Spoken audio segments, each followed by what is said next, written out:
Hello and welcome to the American Cinema Foundation Movie Podcast. I am your host, Titus, and today in our Critic series, I am joined by two interlocutors for a discussion of The Green Knight.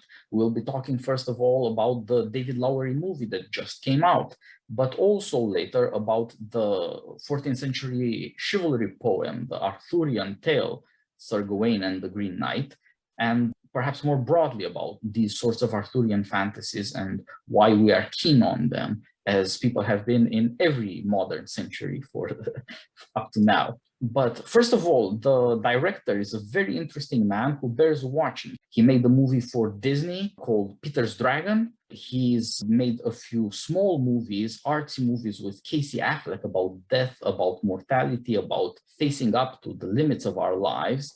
And he has now turned for a prestigious producer to make this very cheap but incredibly beautiful looking movie, The Green Knight. If somebody told you that he only paid $50 million to make this just on the strength of the photography, you would not believe him. He's got a good cast as well, and everything is put together, the editing, the music. It's quite a work for this guy to put in, not just as a writer and director, but I think he was involved in the production too. And this is clearly a man trying to put everything of himself into this vision. In that sense, it might be his truest movie, so to speak. It might be what he is as an artist and what he wants to do. And that's the minimum that we expect out of an artist. We don't get that much nowadays. And so just at the beginning, David Lowery deserves some praise and deserves our attention. And hopefully he will turn into quite an artist. But now, let me turn this over to my interlocutors. Justin, you and I have talked before, but not about this sort of fantasy and medieval poetry. And of course, you teach. I think this movie and the poem might mean more to you than it does to me. You might know about these things more. And of course, Dave, yourself, please tell us, introduce yourselves and tell us, how do you feel about this movie? How do you like it? And how do you think about its relationship to the poem? I'll go first. So I'm Justin Lee. I'm associate editor at Arc Digital. You can find my work pretty easily at justindeanlee.com. I teach at University of California, Irvine, and actually teach lower level writing class that focuses on rhetoric, but we theme the course around fairy tales and around Tolkien's essay on fairy stories, and then on the great novel, The Never-Ending Story by Michael Ende, which you can see the imprints of even Gawain in The Never-Ending Story. So Gawain and the Green Knight is just something that has just left quite a legacy for something that was, essentially rediscovered in the 19th century. And it kind of has this gap of influence of a few centuries. So I find it very worth visiting. And the film itself is incredibly true to the poem without being recognizably true for people who don't really sit with the poem and think deeply about it. Off to you, Dave. My name is Dave Woods. I'm a high school history teacher. I teach ancient and medieval history, but I also once upon a time did a doctorate in medieval and Renaissance literature.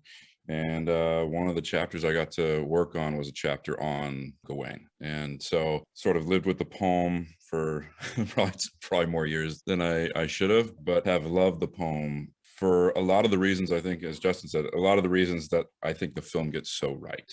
It doesn't feel enslaved to the poem, but clearly understands it and captures it in a way that I was both sort of surprised by and then sort of deeply satisfied by as someone who has taken the time with it to think about it, to write about it, and to be able to think more with you guys about it is exciting to me. I very much watched it in a theater by myself, virtually, maybe one other person somewhere. And the idea of being able to talk to other people who may have not only seen it, but appreciated certainly many aspects of it is something I'm looking forward to. First of all, David Lowery does have this recommendation. He's obviously thought about the story a lot. He's not trying to give you the mood or the plot of the poem. He's not enslaved to the poem. He's not trying to give you a version as might have been made in the 50s or 60s when there were all these sorts of ancient and medieval historical or fantastic stories screened. This is not some kind of historical adventure spectacle. It's far more introspective. It is far more on thinking about what it is to become a man and how that comes to us in light of our fear of death, how a reflection on mortality tests our mettle. Gawain is not much of a knight. He is not presented with any of the virtues or equipment that we get from the poem. He's a young man who's something of a layabout. He feels that there's nothing really he can do with his life. There's nothing he has done with his life. And it's not clear whether he's resentful that he's not had the occasion for adventure, or that he simply lacks the confidence to go seeking adventure. And so the mood in the first part of the movie, which is set in Camelot, is dreary as this vision of Camelot is. There's no beautification here. There is no high romance. It doesn't look like something out of Tolkien, for example. It's a pretty dirty place and uninspiring. Arthur and Guinevere are old. You can see them giving warm, loving, avuncular advice, but also prodding this young man. Maybe he should amount to something because they want to leave something behind them. Gawain, of course, is the nephew of Arthur. And so the movie opens up with a theme of longing, of expectation and uncertainty that will play out throughout in the three different sections of the movie. But the first part, I think, is the most recognizable because it fits with the mood, not just in 2021 or 2020 before that, but how miserable people feel, and especially young men feel that life has nothing to offer them, except, of course, accusations that they are toxically masculine, with possibly the least masculine generation that has ever been in America. So it's just not a morning in America. It's not a time of confidence. It's not a time of adventure. And the story tries to appeal to that in the audience, the mood, the emotions, the acting of this Gawain played by Dev Patel. I think they're all supposed to be immediately recognizable for teenagers out of high school or for a 20-something. You don't even know whether there's a real life for you out there. You don't know if it's your fault or if it's the times or if it's what, but nothing is happening. So this is where I start with thinking about what emotionally this movie is trying to do, that how is it trying to grasp the audience and to show you what is it like to be a young man. It's not merely trying to appeal to young men, but to show to everybody what young men feel like now and why that might in fact urge them in a secret way to try for honor, to try for heroism, in a way as it were to go for broke, as though no smaller attempt would even be worth it. Yeah, one of the things I found interesting is, because it's set later in Arthur's life, we're kind of post-conquest. The Saxons are subdued, and it seems that the wars are over.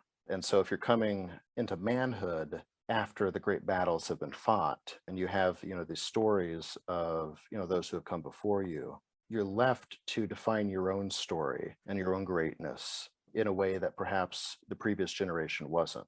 The conflicts that they were dealing with were there to hand for them. They didn't have to be sought in the same way.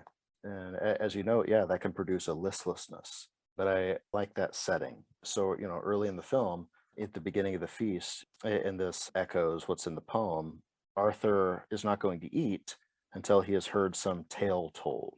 And it seems that he wants a new tale. So it seems that even for the older generation, there's still this longing for new stories. They're kind of tired. There's this exhaustion with their own stories. I found the differences with the poem, I know we're going to get into eventually, but it's such a decisive departure to open with an aging, almost decaying Camelot. Whereas in the poem, it is distinctly Camelot in its youth. It's something like its high point. Arthur's referred to as a boy. The court is beardless. It is very much sort of all possibility is before them. Everything is to hand. There's an exuberance. There's almost like a saturation of marvels and adventures. And so much so that Arthur's habit is to just ask for and then expect either a tournament or melee to break out before dinner, or that there will just be a bunch of bards, rolling up with new songs and new tales, because everything is at a fever pitch as far as the activity of the court in its youth. And so, yeah, to make the choice to open completely in the other direction at this sort of other point or this other end of the cycle, and yet have Gawain be young, as you were saying, Titus, that he is that representative of sort of the energy of the poem, the whole court has that energy in the poem, but Gawain is looking out at this sort of, defeated landscape, or this, an absolutely exhausted Arthur, a Guinevere that is not this incredible beauty, in silk, but is exhausted and homely. To be frank. And so the contrast from the beginning is so much sharper, and yet, not in any way a departure from sort of what the poem is after, but just an unbelievable place to begin. As you're saying, if you're trying to stage or attract in so many ways, you can feel Gawain sort of grasping at nothing. There's so little to work with. Everything's been accomplished, and yet the face of Arthur does not recommend whatever has been accomplished as something that is entirely rewarding, whatever it may be, whatever conquests, whatever victories, whatever tales that they have lived out. Arthur does not present a sort of, I don't know if noble's the right word, but he does not present a satisfied picture.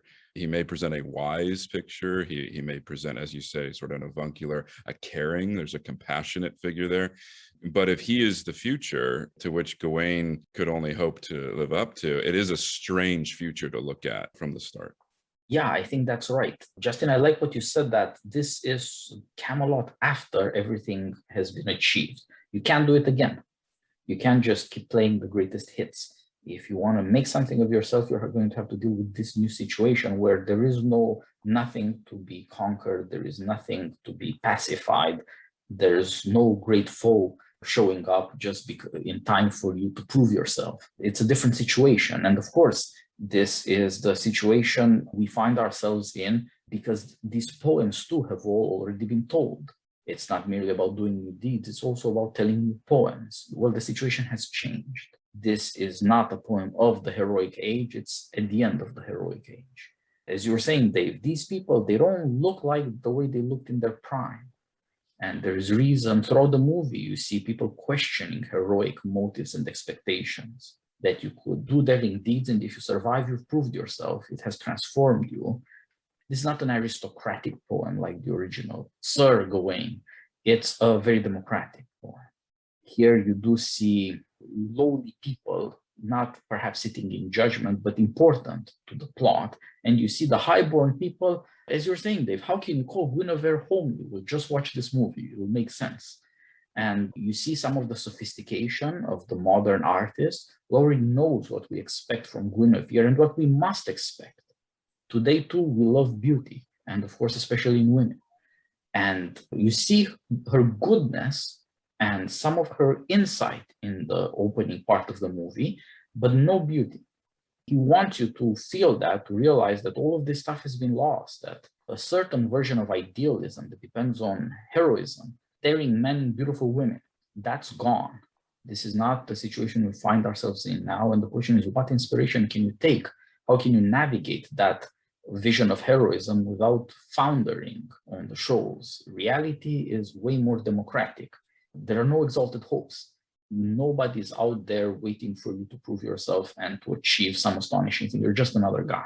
And yet, for all this transformation of the aristocratic version of the poem to this democratic version of the poem in our times, when outside of the South, nobody calls people sir, there's no Sir Gawains or any other kinds of sirs. Even so, Gawain does want to prove himself. When the Green Knight shows up with his challenge, he doesn't really hesitate. You see in him a mix of recklessness and timidity. He is reluctant, but he's also eager. And Dev Patel portrays him fairly well throughout, but especially in this first part. And he almost seems transfigured. Almost for a moment, it looks like he will achieve heroism. Arthur gives him Excalibur to wield. And the light on the metal shining from this one small window, which is the only one they've got in this banquet hall. But for once, he is transfigured in the light. You can see that for all the transformations and all the disappointments, that hope lives on in him. Yeah, I want to piggyback off the statement about this little window, this little portal that focuses the light. It just occurred to me that this is echoed again later in the film when Gawain arrives at the castle of the Lord and Lady, and she paints his portrait using some very weird kind of archaic photography method. which is this kind of delightful anachronism, just as like that whole castle is this kind of delightful anachronism. It's about 3 or 4 centuries too nice. It's got like some Baroque styling. And so there couldn't be a deeper contrast with Camelot. But, when she's making this portrait, there's this little portal, that she opens, this aperture that casts his image upside down, I think, significantly.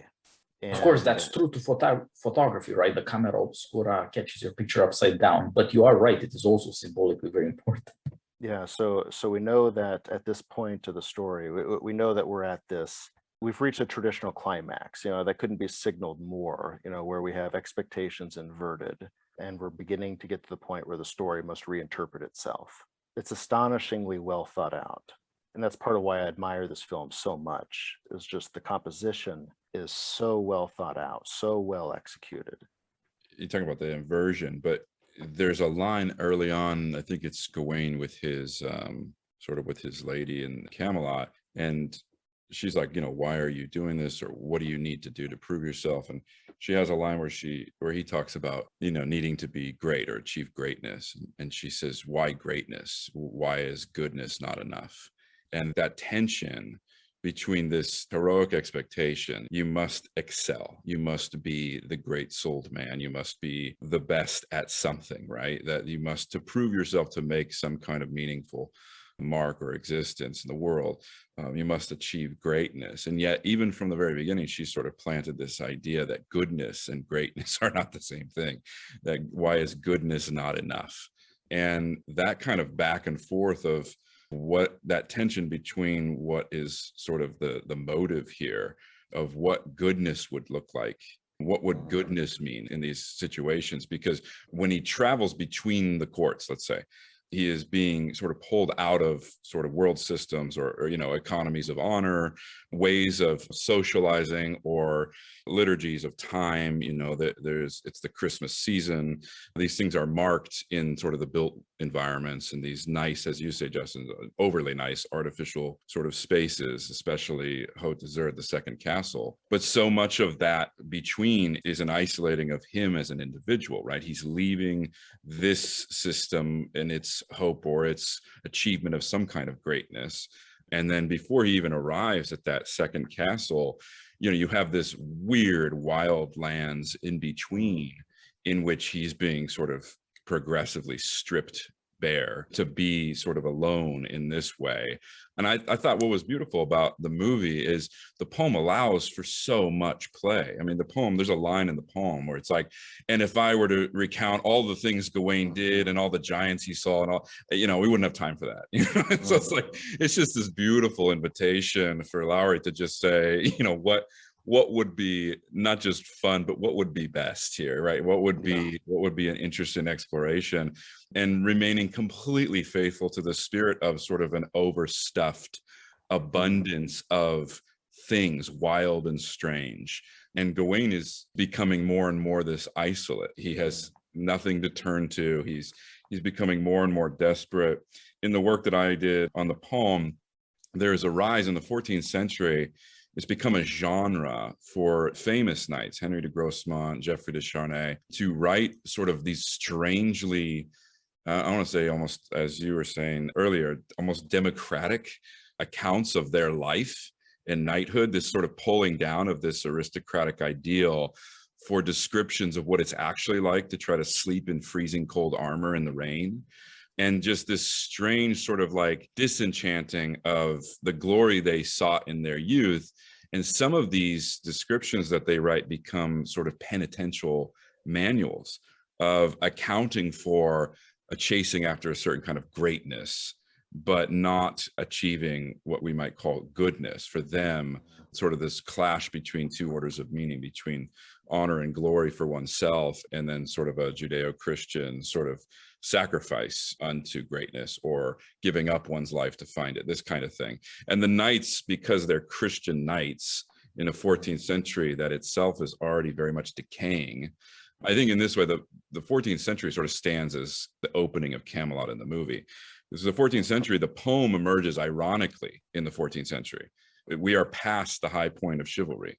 We are very much in an age of crisis, of famine, of a protracted, indeed 100 years war, on the high side of the Crusades, right? Any number of things. And then the Black Death has struck Europe 50 years probably hence, because the poem seems to arrive very late in the 14th century, if not right around the turn. So in some sense, the world the poem emerges in is like that Camelot we open with. It is very much the actual world in which the story showed up, which makes Gawain sort of like that poem, right? It's an odd fit, but it is there. There's a youthfulness. It's sort of out of time. It doesn't quite work. Romance is being somewhat seen through.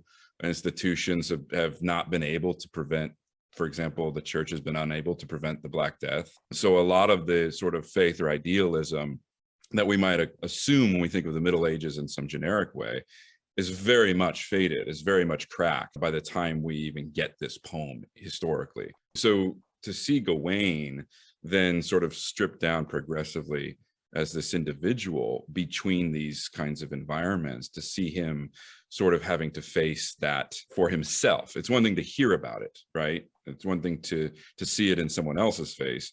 It's quite a different thing to encounter your own death in such a strangely slow way, to have this strange game and this year on which to reflect on one's death. I mean, we don't have that, right? That isn't usual. It certainly isn't usual for a young man to have a year in which to think about specifically himself as an individual ready to die, being prepared for death.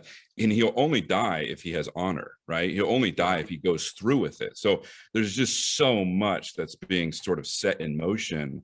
But to come back to that idea of this individual having nothing else to sort of lean against or turn to, because the very thing he chases, this greatness, which is at least reputation and honor, means he'll have to bend his head forward and receive a death blow. Just made a connection as you're saying that to kind of tie two things together. So we have this wonderful interlude in which we use this puppet show, this kind of Punch and Judy style. Yeah, it's so good. Puppet show is pretty, with the turning calendar wheel behind it, showing the seasons. And we're going to have to get to the theme of revolution, of turning, and tie that back into pagan imagery, which I think that's a big part of the film that we need to dig into. But that puppet show shows, him beheading the Green Knight, and then shows him being beheaded by the Green Knight. And so it's as if all of a sudden his story has been written for him. And so he can become great. He can become a true individual by living out a story that has already been written for him and enacting it as his own. I just think that that's incredibly profound. I don't know exactly where to take that, or particularly to apply that to the current moment. I mean, there are a lot of ways that our stories are unwritten, but there are other ways in which they are written. There are givens of human existence, givens of human nature that we're so tempted right now to pretend aren't there. And that pretense, embracing an illusion, is no way to achieve autonomy. It's no way to be a person and to be realized, to be authentic. So there are ways in which this movie challenges us to seek out the givens within which we must live and to embrace them as if we had chosen them. Yeah, I think that's right. Gawain has his chance to discover his fate and to wrestle with it somehow. And that has to do with the fact that he knows he's going to die. And yet that certainty of his death, as Dave says, hinges on his honor, on his willing to hold by tit for tat. It's a duel. You dealt a blow, you will receive a blow in return. Granted, the blow is delayed 1 year and a day from Christmas to Christmas, but it is inevitable. And that helps him in a certain way grow up. Facing up to that inevitability forces him to look at this wonderful world that makes up the middle of the movie. As you said, the first part of the movie is in Camelot, and the last part of the movie is most of it in this other castle. Turns out to be the castle of the Green Knight himself. But there's a whole second act, there's a whole middle part of the movie where, in search for this place that he does not know yet exists, in search for this world that, as you say, Justin, is strangely modern. It looks like the mansion, the manor house of an English aristocrat somewhere in the 17th century or 18th century. As you said, there are Baroque things about it. There are all these sorts of Gothic revival features or Gothic survival features in earlier modernity. And it looks nothing like a medieval hall. and it looks very private. This is the dwelling of couple. It is not the dwelling of knights and squires and servants and pages and cooks and all that, as in Camelot. It's a very different sort of place. You would say it's moving towards individuality. It's a vast place, but there's only one couple there. Something that's interesting about that is that servants are implied by the furnishings, the cleanliness, the vastness of the place, the meals that are prepared, but we never see them. And so, and in the poem, of course, it is in some ways, it's a mirror image of Camelot. It is full of lords and ladies. And that makes the temptations that Gawain undergoes, it gives it a different dynamic when there's an audience. And in the film, there's no audience. And I think that is, it's a different dynamic that's worth considering. But just that choice not to show the human accoutrements of wealth was very interesting. Yeah, I feel like this game sets up a particular kind of test, but the test is a test about reputation, right? It's a test about what the Green Knight has heard about this supposedly great court and its supposedly great, knights, et cetera, et cetera.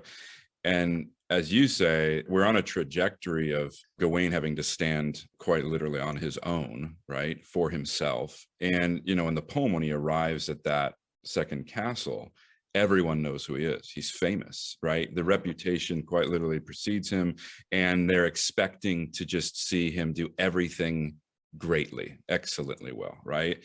And so it's almost like the return to Camelot, right? It is this sort of Camelot that is now a little bit defamiliarized, but very much like, oh, it's Gawain. We're going to hear the best speech. We're going to hear the finest things. We're going to see the greatest, hunting if he goes hunting. We're going to see all of the things we've heard about, right? So the poem, foregrounds, this is a test of a reputation that is broad. This is a test of boasting, right? Gawain, famously, especially on Geoffrey of Monmouth's account, is the most impetuous, right? He's the most bold in blood, right, is the line of the poem, and unsound in brain, right? He is exuberant in his violence, right? Famous for attacking Romans in at least two different accounts in the 11th and 12th century there's like a Roman soldier in two different accounts that says, oh, I heard a lot about these Britons. This is an absurdity. These are children, whatever. And before he's done speaking, Gawain has leapt off his horse, run to him, and beheaded him with a sword. This is what Gawain is. That's his reputation. It's his reputation by the time you get to the 14th century, except that the French are starting to do some other things with his reputation as well.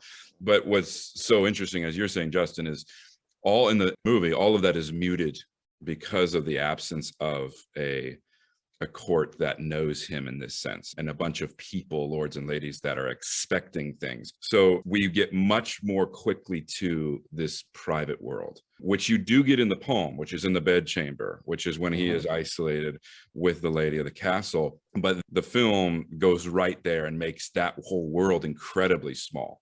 It is very much this inner world in a way that, the opening of Camelot feels small, feels pinched. There's this small little window of light.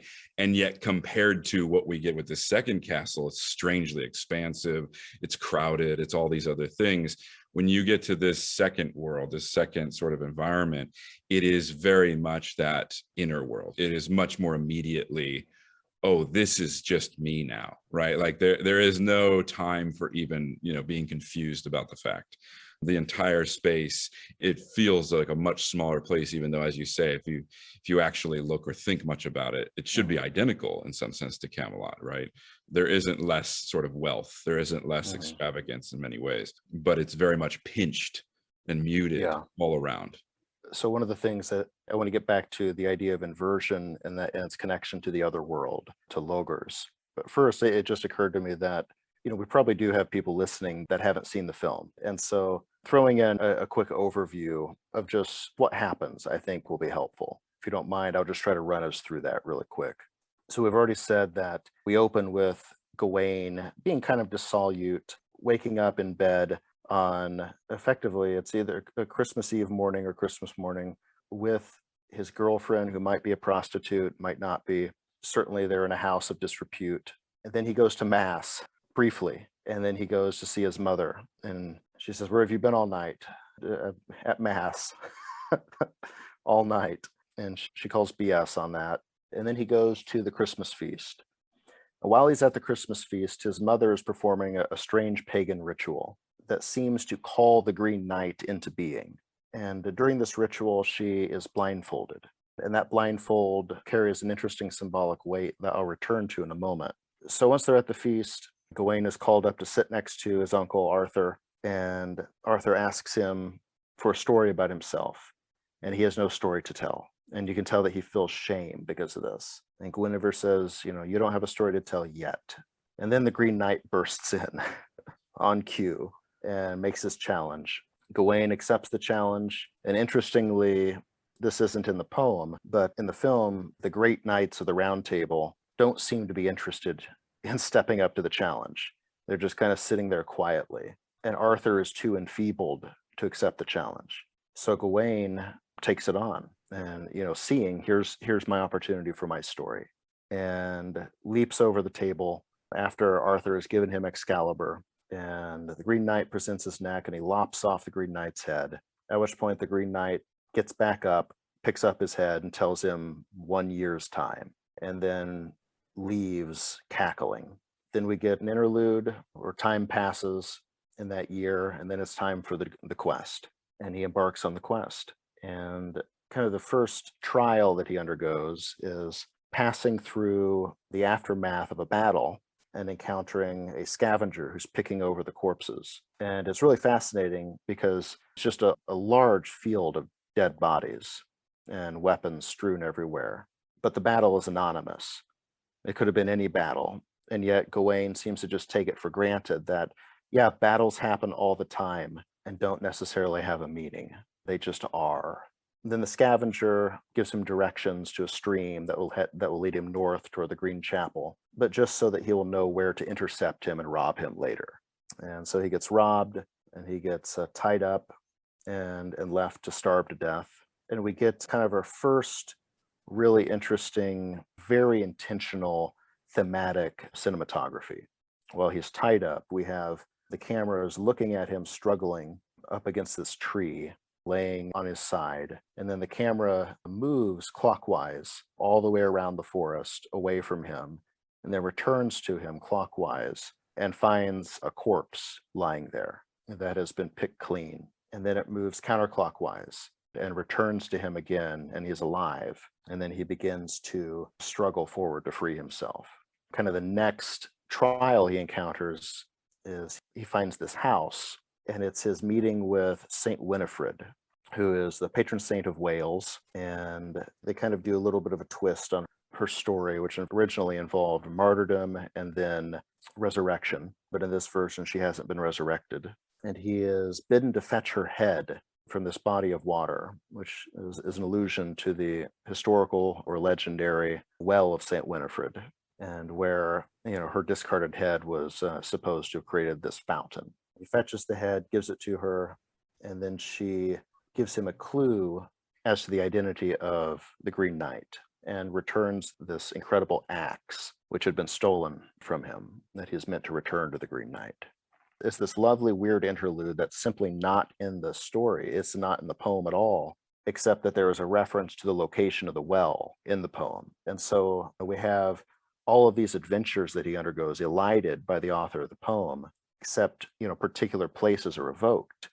And so Lowery has taken this one and drawn something interesting out of it. Then he's hungry. He is scrabbling forward ever northward, and he encounters a fox that kind of befriends him and accompanies him. Then he encounters the giants. And it's just maybe my second favorite moment of the film is when he encounters these giants that are just shrouded in mist. And he gets up on the top of this ridge and wants to get the mountains to give him a ride north. And the fox prevents this from happening. And the giants do not speak English, but they apparently speak fox. Because when the fox howls, the giants begin to mimic the fox's howls as they keep striding north. And they're all naked lady giants and somewhat mud-caked, and just they look incredibly wild and incredibly alien, incredibly other. And shortly thereafter, Gawain arrives at the castle. And Dave, remind me of the name of the Lord Bertilac is the name in the poem. I'm not. I Okay. don't remember if it's actually given in the film. No, it's not that. So there's so much that's not given. We never get Gawain's mother's name, which is important. We never get the name of the Lord and the Lady, which is important, or of the old crone, which is important. So we don't get the name of these people, but we have visual cues as to their identity. So when he's in the castle, who we know from the poem to be the Green Knight, we never get that in the movie. The only thing that we get is being able to see Joel Edgerton's face emerging through the green and the wood of the Green Knight's makeup. But what we do get is the old crone, which in the poem is Morgan Le Fay, having this blindfold over her eyes, just like his mother at the beginning. And of course, his mother is Margot's, Morgan Le Fay's sister. And there's this interesting, just spooky moment, because if you don't know that this is Gawain's aunt, which he doesn't know at the time, this old woman comes into his room and touches very lovingly his face, and then takes her hand where she's touched his face and then presses it to her heart. And it's just such an intimate gesture that in the context, because we don't know who she is, feels alien and it's unsettling. And of course, the interesting thing, which is great in both the poem and the film, is with the Lord of the House and Gawain, they make a pact, they make a covenant for while he is in the house. And that covenant is, while Bertilac is out hunting, whatever he gets from the hunt, he'll give the best to Gawain. In exchange for whatever Gawain receives in his home, he will return it to Bertilac. And so in the film, this is compressed. We have 3 nights of temptation in the poem that are compressed into one event in the film. And so what happens in the film is the wife tempts Gawain, and clearly wanting sex with him, but he resists, but not to the point that he doesn't allow some romance to take place. And she gives him this finely crafted belt or a girdle that is green and just beautifully woven. And when he accepts it from her, the scene is so erotically intense that he ejaculates on it. And this has this pretty interesting significance that we'll get to when we talk about the poem itself. But he conceals this from Bertilac. He doesn't tell him that he received this, and instead allows Bertilac to kiss him, as if drawing the truth out of him and absolving him for what he did. Then he departs to go to the Green Chapel on his own. He arrives at the chapel ultimately after a confrontation with the fox, who does not want him to go to the chapel, and meets the Green Knight. And the Green Knight is pleased that he has arrived and that he has fulfilled his end, or at least intends to, and comes to deliver the blow. And Gawain flinches, and the Green Knight chastises him for flinching, because he hadn't flinched when he had offered his own neck. And there's this really awesome moment next where he raises the axe again, and Gawain flinches again and backs up and says, "Is this really all there is?" And the Green Knight responds with, "What else should there be?" And when he raises the axe again, we get what turns out to be a vision. Gawain runs, he flees, and he returns to Camelot. And it tells his own story as if he hadn't fled, and is received as a hero, and is ultimately crowned Arthur's successor. And we get this vision of who he is if in that moment with the Green Knight, he chooses dishonor, if he chooses to claim greatness for himself without goodness. And he becomes an ugly man with dead eyes, who seems to harm and lose everyone nearest to him. And there's this incredible image then of him on the throne, on Arthur's throne, when Camelot is being sacked, where he finally removes the green girdle, and which had conferred a magical protection on him. And he removes it, and as soon as he removes it, his head falls off, as if it had been holding his head on this entire time. Then he kind of wakes up from the vision, still in the chapel of the Green Knight, and he tells the Green Knight to wait before he cuts his head off, and he removes the girdle of protection, and then tells the Green Knight to proceed. And the Green Knight is touched at his nobility in having removed the girdle, and then responds very wryly, "Now off with your head." And then that's the end of the film. I know Dave was really moved by that moment. Is this really all there is? Yeah. Okay, so that's the overlong summary of the film. What I loved about that moment is, we've had a whole year, and yet there's still an incredible suddenness. Mm-hmm. It's just like the suddenness, sort of the brute fact of death is somehow immediately there. There's no story, there's no preparation, there's no tale, there's no build up. And you could say, well, the whole story's been a build up to this moment, and yet sort of that meaninglessness of death in that moment, right? That it should actually feel so sudden, so unprepared for, even though we've had a year for him to be preparing for it. The fact that it still surprises him, and that there is nothing else, that death has this finality, but also this emptiness to it, that it's unadorned. The way that the film captured that, I thought, was just fantastic. Absolutely. And it's prepared for very carefully in the film. I think that some of the key moments of preparation for that quote is, his first trial, when he encounters the scavenger thief. He sees all these dead bodies, and he asks the man, or the boy really, why haven't they been buried? And the boy says, the earth will take them. They don't need to be buried. The natural process, they'll sink into the soil, and the earth will do our work for us. And of course, this ties into the Green Giant as this kind of Pan-like figure, this Dionysian or Chthonian symbol of the wildness, the untamability of nature incarnate. That nature is the site of our death, almost by definition.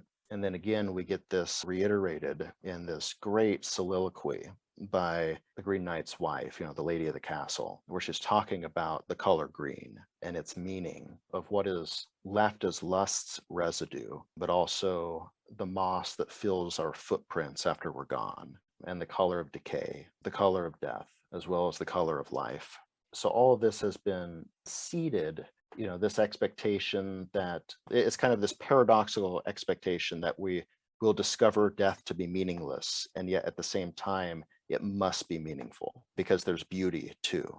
I read that contrast to me sends us back to that subject of revolution, right? Of the natural world sort of horrifying feeding process, right? Mm-hmm. There's a sacrificial economy to nature that the Green Knight represents, again, without decoration, right? So even as she describes that, the moss over the grave, but also the fecundity, right? The death and life and death, but that cyclicality, right? That circle of life and death, that seasonal rotation, all of that is also incredibly pagan. Yeah. Right. It's a closed circle, right? In that sense, that this is not linear time of a liturgical calendar, in the sense that the liturgical calendar's cyclicality highlights a beginning toward an end. The pagan cycle highlights an endlessness and a beginninglessness, right? That you are just a part of this process. And so to take your place in it may account for something, but it also isn't really up to you, is going to happen anyway. You can sort of try to find meaning in it, but as you said in the battlefield scene or whatever, it doesn't really matter. Nature will take care of you whether you take care of you or not, or whether other people take care of you. So there is this real strong tension between this cyclicality of the seasons and of the natural process of life and death, and the attempt to have a linear story of, let's say, an individual with a beginning, a middle, and an end. That isn't just another thing that lived and died and is returned to the ground, right? And the film, I think, does represent a triumph of salvation history, of linearity over the pagan cycle. And I think it does that in interesting ways. So our opening image of the film is Gawain, in kingly garb on the throne in Camelot, with the crown descending upon him and holding the scepter. And the crown, it's an unusual crown because it in some ways is a traditional crown, but then it has a halo affixed to it, with the rays of the sun. And so, the natural way to read that is, it's, angelic halo. It's the kind of thing you see in iconography. It's a Christian image. But on Gawain, who historically it has this strange association with the sun god, within paganism, with various sun gods, I believe. We get that emphasized in that reading of this as a pagan symbol for Gawain anyway, very early. So when the crown descends upon his head in this opening image, his head bursts into flames. It's such a potent image. And of course, we get a vision at the end of the film where if Gawain chooses dishonor, then that results in him embracing this identity as the sun god, as taking his place in that pagan cycle and actually wearing that crown. And his whole life then really falls to flames. That's so interesting too, because the symbol that he has on the shield, the pentangle, is described in the poem as the endless knot. And the endlessness of that knot is that it is the harmony of the virtues. It's the harmony of the good life, that there is no beginning, middle, and end to goodness, that there is a strength or a sort of an interwovenness to goodness. On the inside of his shield, as we know, especially from the poem, is the image of the Virgin Mary. And she is the one who rescues him. He prays to her in his hour of desperate need. And it's only then in the poem that the second castle appears as an answer to that prayer. So that tension of a Christian moral landscape and this very much all-consuming sort of pagan cyclical landscape that will devour anything is incredibly, I thought, well done, subtly, but incredibly well done in the film, in ways that the poem is very explicit about the tensions there. But the film accomplishes that, as you say, through sort of shocking imagery that needs to be sort of lingered over. Yeah, I love the pentangle because it's also this symbol for the interpenetratingness of the Trinity. And yet, for us, as moderns, our deepest association with the pentangle is as a pentacle, as this occult symbol. And we've come to see it as exclusively pagan or exclusively anti-Christian. And we can debate whether the pentangle is the same thing as a pentacle, if the pentacle doesn't have the overlapping lines in the same way, but they're clearly same origin. But as you're saying, to the point, the symbol system of paganism has won that, right? Has consumed it, as in that case, in our modern sort of coding, has proved the dominant force. To me, that's the challenge of the poem. So what the film does so well is by departing from the poem's ending, it achieves the poem's ending in so many ways. The poem famously ends utterly ambiguously, with Gawain having sort of maintained his honor sort of and just barely. He has then a strangely sort of dishonorable rant against why women seduce people and why they're to blame for all the struggles we do have and these kinds of things. It's very difficult to know what he's learned. He heads back to Camelot with the girdle now on the outside rather than hidden, because he at least is going to own it as a marker of shame, as a truth-telling device to say, I didn't actually achieve honor here. This is actually I'm going to have to explain this symbol. It's going to be strange. And yet when he's received back to Camelot and he goes to sort of explain this girdle, he's sort of laughed out. The whole court, it just sort of completely brushes it aside, this sort of noble thing. He's starting to admit that he was a failure, and that he ducked, that he shrunk back 3 times or whatever, that he's attempting to tell the truth about himself, which we would say is sort of to recover the good, right? To actually recover honor in that last moment. But the court is not interested in that story. The court actually overwhelms him by saying, we're just going to make it a symbol of your bravery. We're going to re-inscribe it into a different sort of version of this story.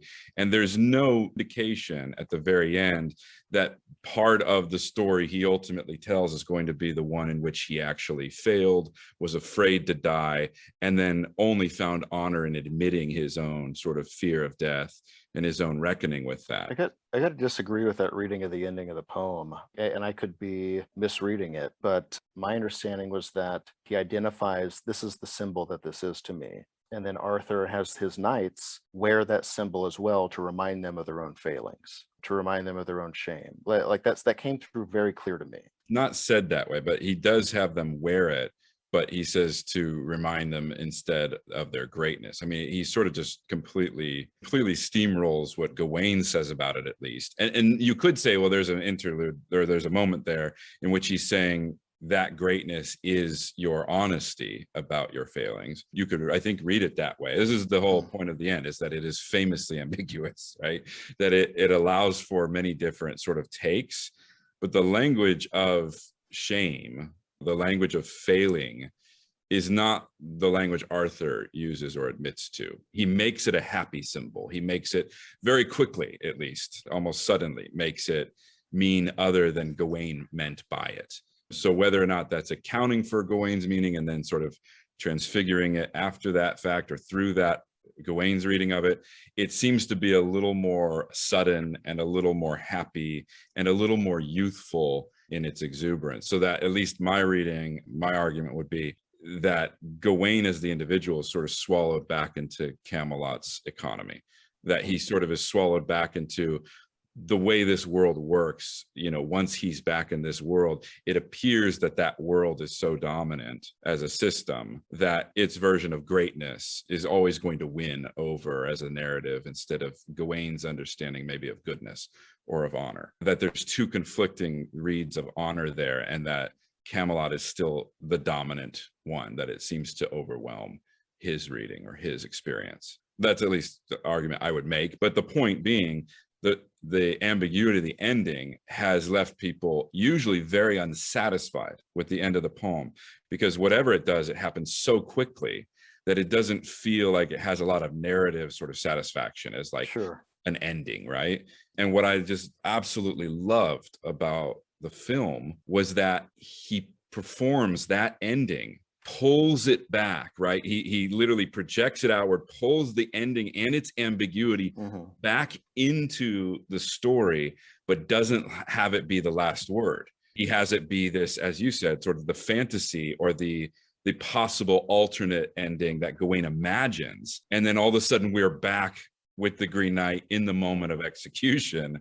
And the last word instead is the Green Knights, right? Is that sort of as an actual ending. And I just love that he allowed so much of what, at least in the literary criticism of the poem, is this sort of hotly contested, how do we read this? And he performs it as this imagined thing that Gawain himself is thinking, what are the alternate ways that this could be read? What are the alternate paths I could take with this moment? And I thought that was just such a brilliant sort of interpretation of what the poem sort of leaves awkwardly sort of just there. It's one of the things I thought he did so well, is he sort of allows for any number of those possibilities, but he projects it as this imagined thing that Gawain himself is sort of reckoning with. So that in some sense, he leaves it as Gawain's story, where the poem returns it to sort of being Camelot's story. It was Camelot's reputation, it was Arthur's reputation that the Green Knight was ultimately challenging. Gawain steps forward as a proxy, prove himself, but also because he's hot-headed. But the movie allows it to be much more of that Act 2, Act 3, Gawain's story himself, and leaving it with him. And I thought that was just so wonderfully appropriate. Yeah, I like how so much hinges on Gawain's own interpretation of a symbol, which is why I love the added note, of his ejaculating on the girdle. It just makes its potentiality as a symbol of sin so much more potent. And then its inversion as a symbol of something else that much stranger and thus more potent as well.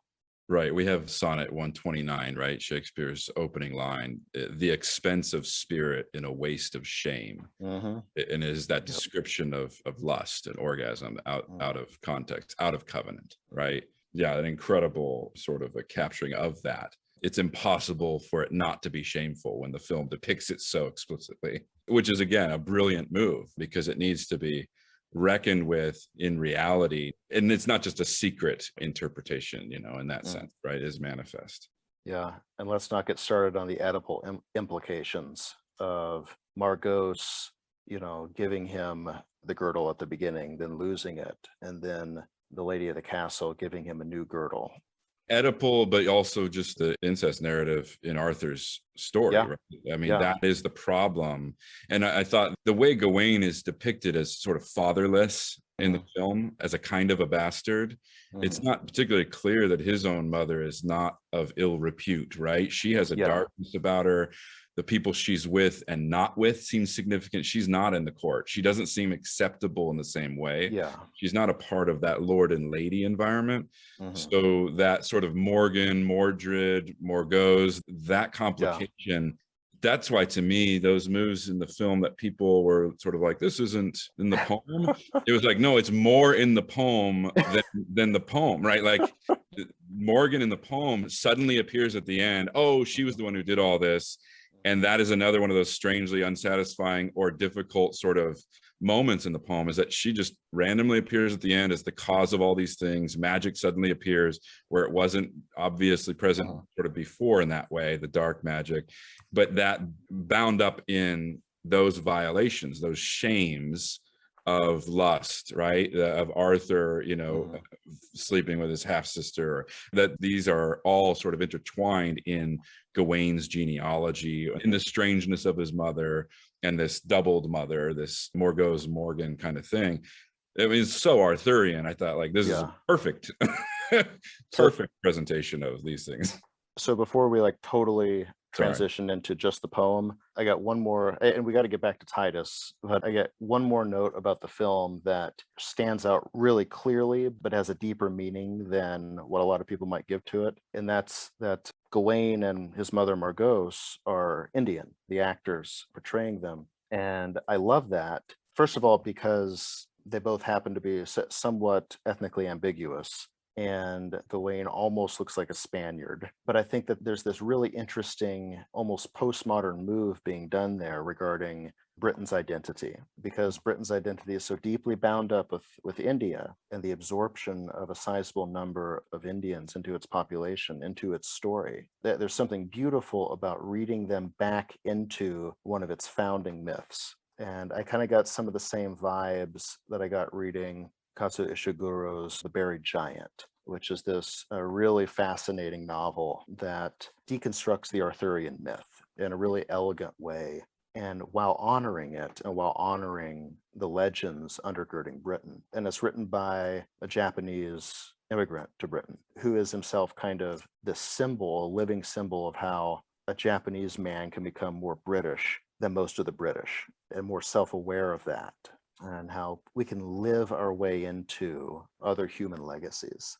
Yeah, and that novel is, you could say, a look at immigration in modern Britain, patterned on the history of Britain, of invasions, of repeated invasions and transformations of the people, the language, and so forth, the religion, and so on and so forth. I think we will have to wrap one first podcast on the movie here, since we have already been through a full-length series, and leave a discussion of the poem for another podcast. I'll try accordingly to say in our few minutes left a few things in answer. I think you're right that, especially with this notion that Camelot is like the British Empire. And so these Indian actors are a legacy of the British Empire and somehow have to fit into Britain accordingly. You can't be admiring of the British Empire and not take this seriously. So you think about the poet of imperialism, Rudyard Kipling. He loved India. He wrote about India more than most other things. He understood that if empire is great, then England is tied up with India in a way that can't easily be separated. And Lowery also puts this into the movie. That's a very interesting note and should be appreciated nowadays. Now, there are, of course, many deeper issues with the role of women in this movie, the way they are mothering and helpful. As you said, Justin, the giants from the poem become giantesses. And our Gawain, he asks them for help. Can't you get me along? Can't I piggyback? As he has been doing on his mother, who mothers him. But he has to not. The fox stops him and he has to behave, not perhaps like a man, but at least carry his own weight. So he does have this trouble that, again, is typical of our times. He doesn't stand on his 2 feet. And of course, there is the breaking of the shield.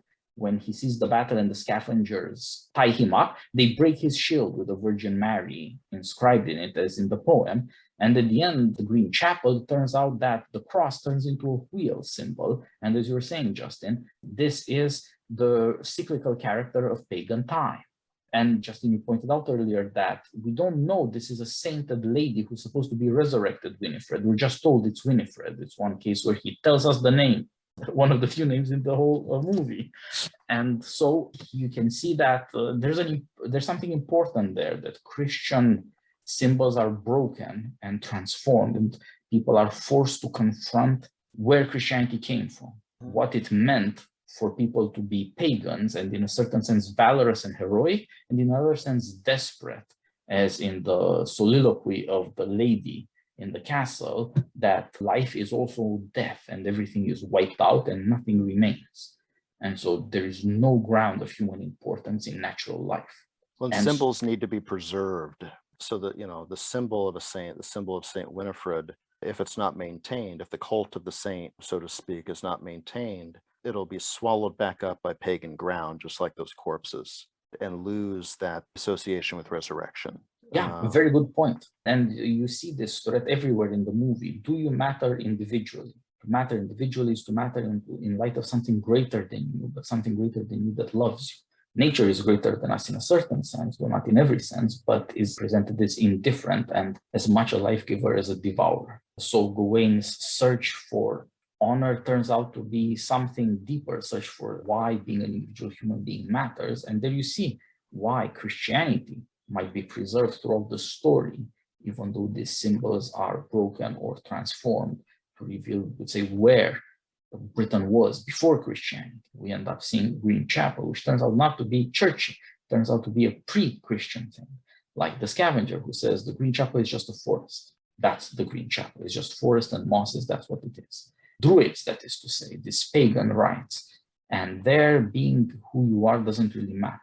And so somehow the quest for individual importance is tied up with the Christian faith and the promise of the resurrection. And nevertheless, that promise itself, that hope that's so much more present in the poem, is stripped away largely in the movie so that mortality is faced. And so that Gawain has to fear naked death without any other hope. And on the basis of that, you could see why would people put their faith in Christ. The movie, I hope we have shown our audience, involves so many striking images. And it has something of a clear structure. It starts in a castle, it sort of ends in a castle, and in between we see this personal quest that is done episode by episode so that you can think about each story and why they follow one another.